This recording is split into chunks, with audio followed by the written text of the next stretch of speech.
Station de bus de Mostar. On va changer de pays. On va au Monténégro et on attend notre bus encore une fois au numéro 2. Psst, c'est quoi le Monténégro?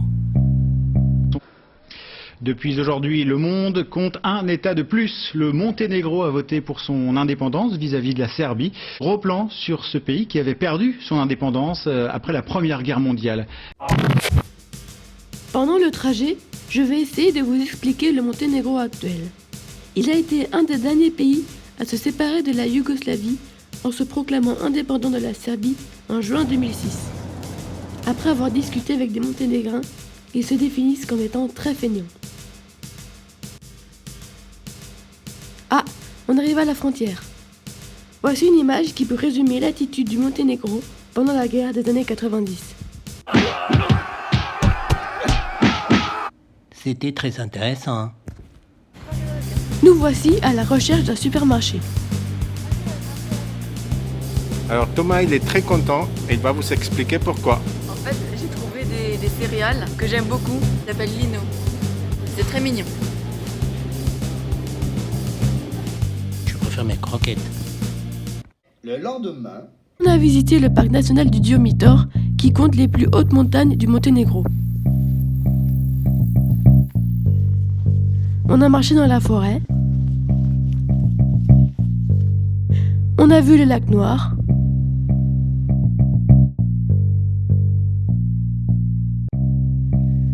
On a vu un moulin à eau et son ruisseau.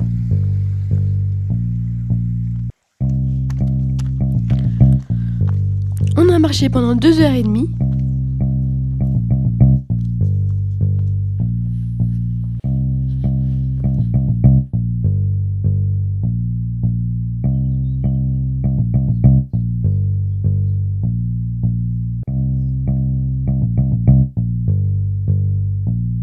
Ça y est, on est arrivé après 2h30 de marche. Nous voilà pour l'apéro. Qu'est-ce qu'on est bien dehors? À la santé des malades. On était là-bas.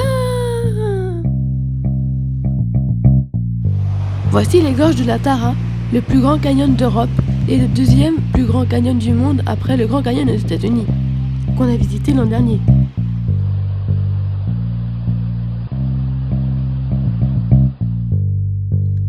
On a fait du rafting.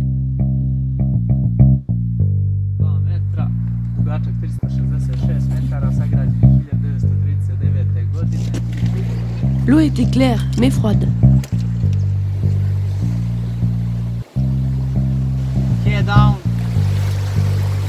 Nous n'avons pas beaucoup d'images car il y avait beaucoup de rapides. J'ai même failli tomber.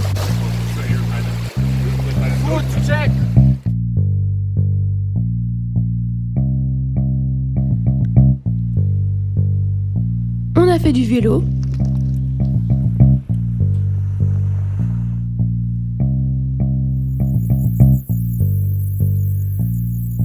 On a traversé des petits villages. Voici une église orthodoxe.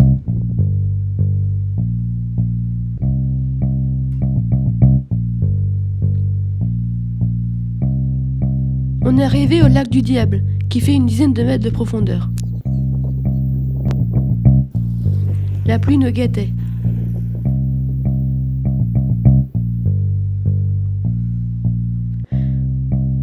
Pour rentrer, on a décidé de traverser un petit village.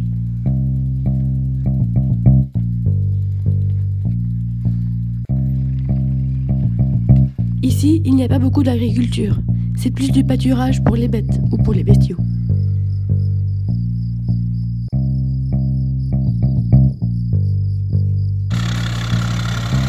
Oh, un pecno!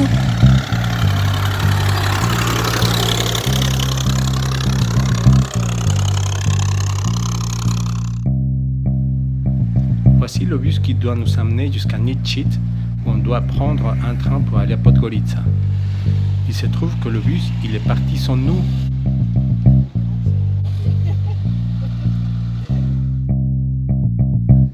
Après avoir attendu un autre bus, nous voici à Nitschid, la gare, où un train va nous amener jusqu'à Podgorica.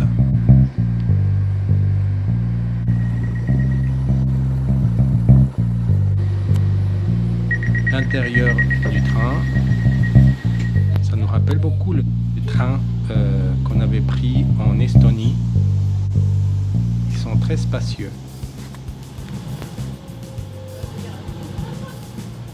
Le paysage est très joli. Il y a beaucoup de montagnes. Et on a la chance de pouvoir voir le conducteur du tunnel.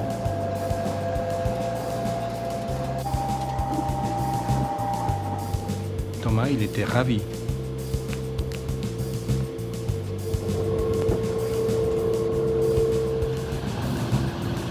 La ville. Et voilà Podgorica. Il fait chaud. Podgorica, c'est un peu bizarre. Ça fait vraiment un petit village, mais vraiment petit village. Avec des petites maisons, un peu parfois rustiques. Il y a aussi Podgorica plage. Une chose qui m'interpelle, c'est de voir partout écrit 1987 et le mot barbarie. On ne sait pas ce que ça veut dire. Ça, c'est le pont de Podgorica qui nous rappelle beaucoup le pont de l'Europe à Orléans. On se promène le soir parce que le jour il fait pas mal chaud. On fait un géocaching. Ils sont nuls, ils vont pas trouver. Donc on va voir si on arrive à le trouver. C'est par ici, quelque part. Donc apparemment on l'a déjà.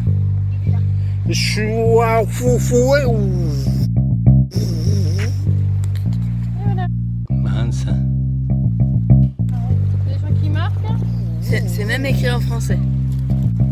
Donc on ne sera pas les premiers. Voilà.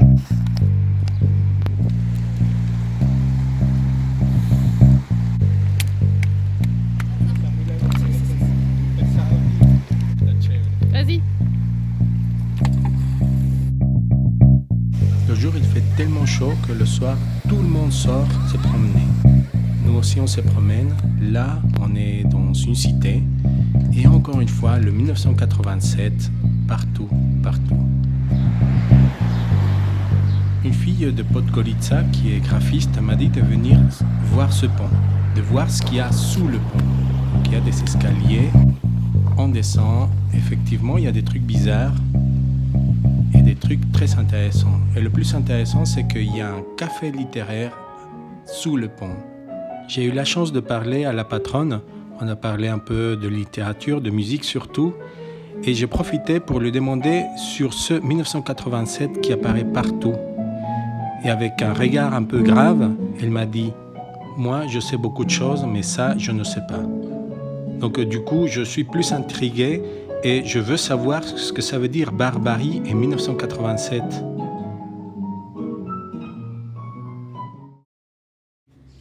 On visite la colline Gorica. Il y a une église orthodoxe. Il se trouve qu'il y a un office, donc on décide de monter directement. D'ailleurs, Podgorica signifie sous Gorica, c'est-à-dire sous la colline Gorica. On va monter et il fait chaud, donc à la place, on vous offre un documentaire sur la tortue des Balkans que l'on trouve à Gorica.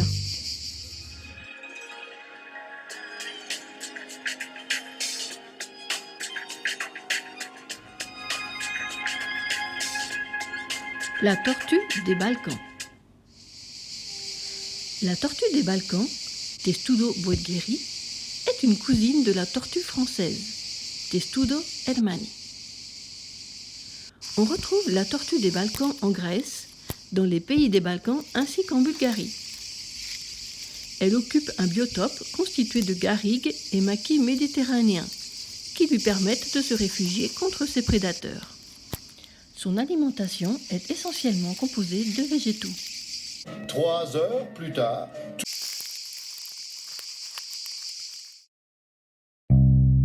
C'est intéressant le monde animal, hein. Voici la vue de Podgorica en haut de la colline.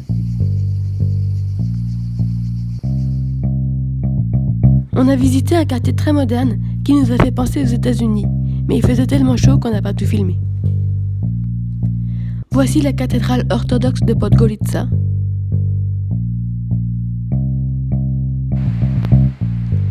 Pour la première fois, on nous a autorisé à filmer l'intérieur d'une église orthodoxe, et c'est très beau.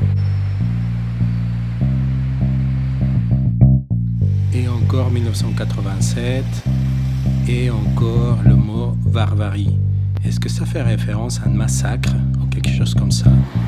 Ce soir, on retrouve un couple d'Uruguayens qui habitent Podgorica et ils vont savoir nous expliquer.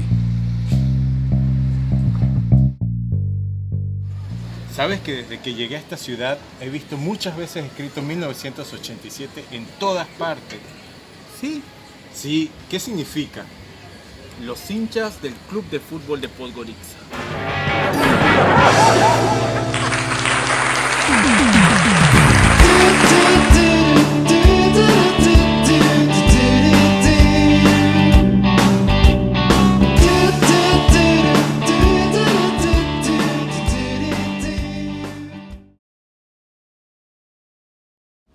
T'as compris, toi?